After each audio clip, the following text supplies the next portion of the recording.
Hello and welcome back to another Uncle Tat's Creative Shack video. Here we have the Star Wars Episode 4 A New Hope, Luke's Landspeeder. Set number 75173 comes with 4 minifigures and a rat. It does not come with an R2-D2, but it does come with a rat. That's interesting. You would think that right off the bat it should come with R2-D2. They threw a rat in there instead. So you get a sand person, sand people.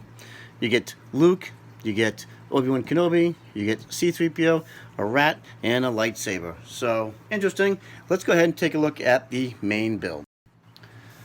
As for the build of the Landspeeder, I really like this. I think they, and the camera might not do it justice, but in real life I really think they nailed the colors of Luke's Landspeeder as far as in Lego fashion is concerned. We've got our engine pods off to the side here. We've got some sticker detail. I'll go ahead and show you that. So sticker detail here representing that maybe I think this cowl has been removed. Luke's Landspeeder was in dire need of repair in the movie. We have another decal here showing that the cowl is perhaps in place on that one. We also have a smaller stenciling decal. I'll try to get the light on it right there. And then the upper engine also has a wraparound sticker for that one as well. I did find those can be kind of tricky. The wraparound stickers can be kind of tricky because you want to get them in the right position,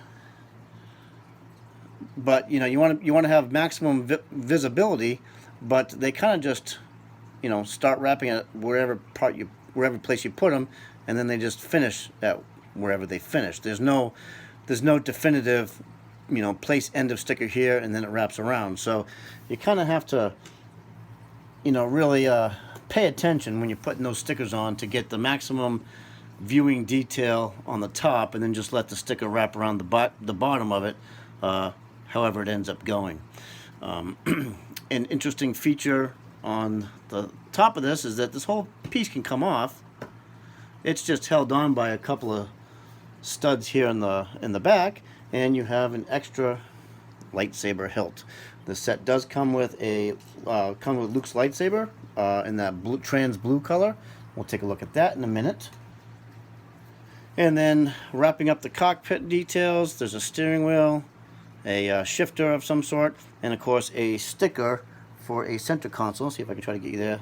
The sticker here for the center console. And these blue pieces are not part of the set, so let me take those off for you. I don't want you to get false hopes.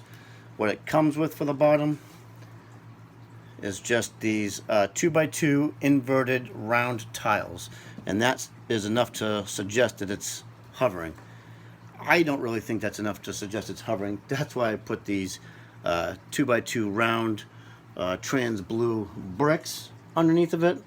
I feel that gives it a lot more of a higher clearance, so it really looks like it's hovering, but yet not too dramatically off the ground. And yeah, that to me just does it enough. That way there's enough area under there to hover. Other than that, this, like I said, this pink color that they use is a really, really good color. It's pretty close to the ship in universe. And wrapping up the detail around the sides is just some of those stiff hoses that can be bent into position. So they start on one side, you bend them all the way around the front, and then they come back around the other side and bend back into position. So yeah, it's actually a nice little set. Let's go ahead and take a look at those minifigures. Here we have Luke Skywalker on the left and Obi-Wan Kenobi on the right. So Luke is sporting his Tatooine white robes, and he has his trans blue lightsaber blade. Obi-Wan Kenobi has got his brown robe over his tan pants. The printing on the torso should match the color of the pants, but it's a little light. And that just happens. Not much you can do about it. No printing on the sides, and there's actually very minimal printing on the back. Obi-Wan Kenobi has some hood detail that's printed. It's kind of hard to see here in the video. And Luke Skywalker also has a belt and then the top portion of his robe. If we take off his hair, and take off Obi-Wan's hair, strange, but only Luke gets a secondary face. Obi-Wan Kenobi does not. I'm not sure why they did that, but there's a look of him from around the front. Yeah, it's standard fare. Nothing. Luke's secondary face really doesn't look much different than his first face. Secondary face is just a little bit more worried or concerned, but only a tad bit.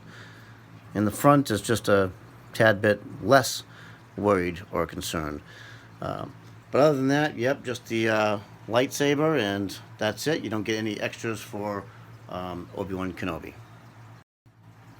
And here we have C-3PO and a sand person. C-3PO is carrying, I believe those are binoculars of some sort, electronic binoculars or something. And of course the sand person has his gaffy stick in his hand. That's represented by 4 pieces there. C-3PO's got some great print. For some reason, I love him in minifigure form. Not too much of a huge fan of him, I guess, in the movie necessarily. I don't know why.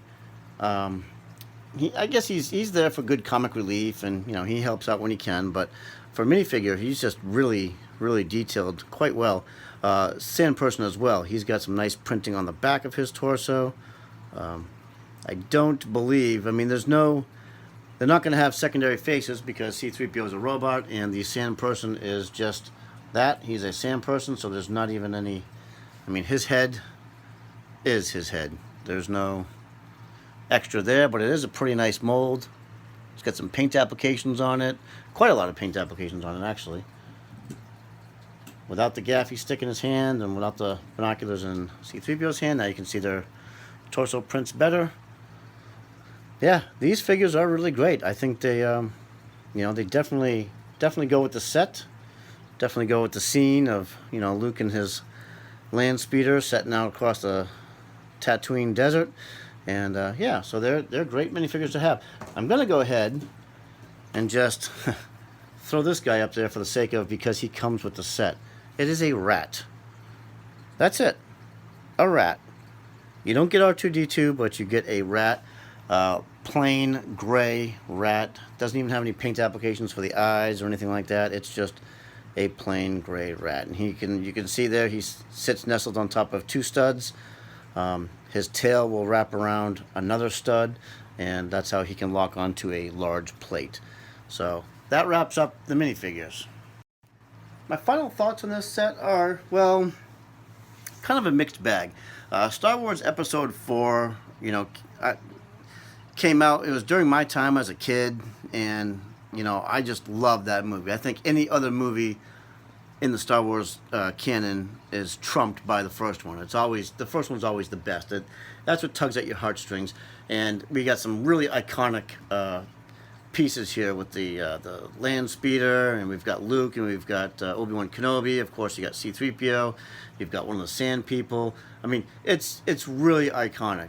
On the other hand, I think that the omission of R2-D2 makes this set just drop down quite a few notches. The rat is totally forgivable. I mean, what are you going to do with a rat? There's just no... I just don't understand the purpose behind the rat at all. I understand that, parts budget and price per piece and all that stuff, putting in another droid such as R2-D2 would jack the price up of this already. I think this was a $20 set, if I'm not mistaken, 20 or 25, somewhere around that neighborhood. I understand that putting in the R2-D2 would, jack the price up, but he is an integral part of this landspeeder when they're going across the deserts of Tatooine and on their way to Mos Eisley. You had R2-D2 on one side, C-3PO on the other, and then of course you had Luke and Obi-Wan on the inside. And to recreate that scene, you will need to add the addition of R2-D2 to your set. Otherwise, the sand person is always great to get one of those. Those are massable, so you can even, you could have tens or hundreds of those, and it's perfectly fine. But if you love Star Wars, I definitely recommend this set because I think they did a great job. I know this is a I don't want to say reissue, but this is a they've done a land speeder in the past. Did not look as good as this one did. If I can dig, I think I might have that one dug somewhere in my Lego collection somewhere. If I can dig it out, I'll go ahead and do a side-by-side comparison. But as for this set here right now, yep, it's not bad at all. I do like it. It does definitely represent Star Wars, just with that omission of R2-D2. But otherwise, yeah, it's not a bad set. Very minimal stickers, easy to put together, and yep, that about wraps it up. So thanks for watching the video, and I'll see you next time. Bye-bye.